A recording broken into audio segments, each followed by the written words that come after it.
Ano bang pinagkaiba ng growth, development, and maturation? Sige, pag-usapan natin yan in today's video. First, pag-usapan muna natin ang growth. O pag sinabi natin growth, tandaan mo lang dito ang keyword mo ay quantitative. Question, bakit nga ba quantitative ang keyword dyan? Quantity ng ano? Ang sagot ay body parts. Kasi pag sinabi natin growth, lumaki. Ano ba yung lumalaki sa atin? Ang sagot ay body parts. So, tinitingnan dyan kung may paglaki ba sa body parts. From head to toe, lumalaki yan. Kasi imagine mo nung bata ka, maliit ka pa lang, di ba? Pero ngayon, malaki na. Kasabay sa paglaki, yung mga body parts. Question, paano ba masasabi na lumaki yon? Dapat, you have to measure. Titingnan mo kung lumaki ba in size. For example, kasama dyan ng height, weight, and size. O, diba? Kapag minimeasure mo yung height, minimeasure mo yan from head to toe. And head and your toe is body parts. So, titingnan mo na ngayon kung lumaki ba yung body parts. Kaya, pag sinabi nating 6 foot tall na lalaki, so, ibig sabihin, matangkad talaga. Kaya nga 6-footer. So, kasi nung bata ka, maliit ka pa lang naman. Nung elementary ka, di ba, maliit ka pa lang. Pero ngayon, lumaki na. So, ibig sabihin, there is an increase in size from head to toe. Kasama dyan ng weight. For example, sabihin natin yung timbang mo is 50 kg. So, kasi nung bata ka, maliit ka pa lang. Sabihin natin na 20 kilograms ka pa lang. Pero ngayon, 50 kilograms ka na. So, ibig sabihin, there is an increase in the mass. Next one is size. Kasama dyan, waistline mo, for example, yung span ng kamay, span ng binte. So, ibig sabihin, lahat yan body parts. Kaya nga, diba, ang sabi ng iba, pag sinabi natin growth, tama naman, quantitative. Pag sinabing quantitative, may numbers. Kasi para malaman mo, kung lumaki, dapat may ebidensya. Susukatin mo ngayon yung body parts mo in terms of height, weight, and size. At pag sinukat mo yun, merong numbers. At kung merong numbers, that's quantitative ang aspect niya.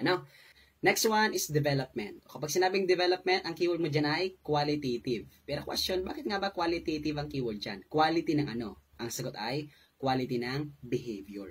At kapag sinabi nating behavior, tatlo yan. Your knowledge, skills, and attitude. Your cognitive, affective, and psychomotor. Kasi pag sinabi nating development, improvement. So, improvement ng So, tinitingnan dyan kung nag-improve ba yung knowledge mo. May natutunan ka ba bagong knowledge? Nag-improve ba yung skills mo? May natutunan ka ba bagong skills? At nag-improve ba yung attitude mo? So, that is the knowledge, skills, and attitude, cognitive, affective, and psychomotor. Yan ang bumubuo sa behavior. So, tandaan mo lang, pag sinabi natin qualitative, quality ng behavior ang tinitingnan sa development. Go. Ano naman sa mga example ng development? Kasama dyan ng cognitive development, affective development, at psychomotor development. So, ibig sabihin tinitingnan kung nag-improve ba ang knowledge, ang skills, at ang attitude. Ang cognitive, ang affective, ang psychomotor. Pag pinagsama mo yung tatlo, ang tawag doon behavior. Kaya nga behavioral objectives. Cognitive, affective, and psychomotor. So, ulitin ko lang, pag sinabi natin growth, nakapokus sa body parts. Samantalang pag sinabing development, nakapokus naman sa behavior. That's quantitative versus qualitative. Ito naman ang pinagkaiba ng growth and development. Unang pinagkaiba ng growth and development is, ang growth kasi ends with maturity.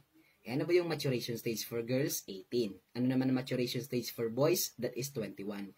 Ibig sabihin sa edad na yan, there are aspects ng growth na hindi na magkapatuloy. Like for example, yung height. Pag 18, 21 ka na, hindi ka natatangkad. Pero kapag sinabi nating development, it's a lifelong process. Kasi it starts from womb to tomb. Ibig sabihin, hanggang nabubuhay ka, is merong development. Ibig sabihin, merong improvement. Saan? Sa knowledge, sa skills, at sa attitude. Ibig sabihin, palaging may learning, may change of behavior. Next naman na pinagkaiba nila is, ang growth is possible even without development. Ibig sabihin ng growth, pwede kang tumangkad, lumaki, kahit na walang development, di ka natututo. Walang bagong knowledge, walang bagong skills, walang bagong attitude. Pero ang development is ganun din. Ang development is possible even without growth. Ibig sabihin, pwede ka mag-develop, pwede ka mag-improve, may natutunan ka na bagong knowledge, skills, and attitude, even though na hindi ka na lumalaki. Joke lang. Next naman, ang growth is directly observable. Ibig sabihin, direkta mong makikita talaga sa tao. Kasi physical appearance lang yun yung body.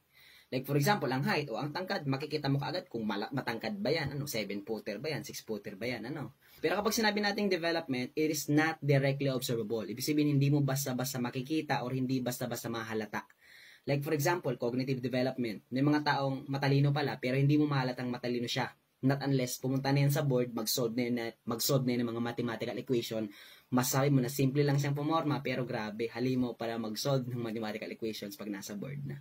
Next naman, ano naman ang ibig sabihin ng maturation? Ganito yon. Pag pinagsama-sama mo ang growth, plus development, plus learning, plus experiences. When you add it all together, ang tawag nun ay maturation. Pag pinagsama-sama mo pala yon, growth, development, learning, plus experiences, ang tawag nun ay maturation. Ibig sabihin, mas nagiging mature ka. Pag sinabi nating maturation, ang keyword mo dyan ay internal ripening. Pag sinabing ripe, hinog. Internal, ano ba yung nahihinog sa loob? Ang tamang sagot ay, ang nararipe dyan is your mind and body. Make sure na sa maturation stage, hinog ka na.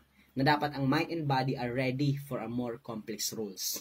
Kaya di ba, mga mature na yan. Pero tingnan mo mga bata, di ba sa mga pelikula sinasabihin ng kontrabida yung bata, oh boy, hilaw ka pa boy.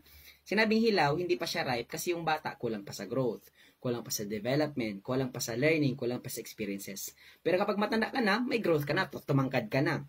Merong development, natututo ka in terms of knowledge, kasi attitude, o may learning, may experiences, may karanasan ka na sa buhay. So, mas nagiging mature ka. Ano po ang tawag doon ay internal ripening. Sa pagtatandaan mo, pag sinabing maturation, that's the end of growth. Ano po? Ano ba yung maturation age ng mga lalaki? O 21. Maturation age sa mga babae, 18. Ibig sabihin, sa edad na yan, nagtatapos na din yung growth. Okay, sige, i-recap ko lang yung mga sinabi ko sa pinagkakaiba ng growth, development, and maturation. First one, pag sinabi natin growth, quantitative. Quantity ng ano? Ng body parts. Kaya ang focus mo dyan is body parts. Tinitingnan mo kung lumaki ba ang body parts in terms of height, weight, and size. Pag kinuha mo, magkakaroon ka ng numbers. Ano po? 6 foot tall, 50 kilograms, di ba po? So, 1 centimeters, etc., etc. So, ang tawag doon ay growth.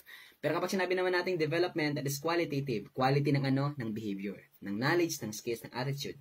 Ng cognitive development, affective development, and psychomotor development. Samantalang pag sinabi naman natin maturation, ang keyword mo dyan, internal ripening. When you add it all together, ang tawag doon maturation. Pag pinagsama-sama ang growth, plus development, plus learning, plus experiences, ang tawag doon ay mas nagiging mature ka, mas nagiging maghinog ka, internally ripe, mas ready ka sa mga complex roles. It makes sure that your mind and body are ready for a more complex responsibilities. Yun po ang pinagkaiba ng growth, development, and maturation. Okay, yun na muna ang pag-uusapan natin for today's video. Sana natuto ka sa lecture ko. And then, paki-like naman yung video kung nakaabot ka sa parting ito. And then, paki-comment naman kung baguhan ka, kung taga saan ka, para alam ko kung saan ang na-reach ng video ito. Yun lang. Thank you very much everyone and God bless. Bye-bye.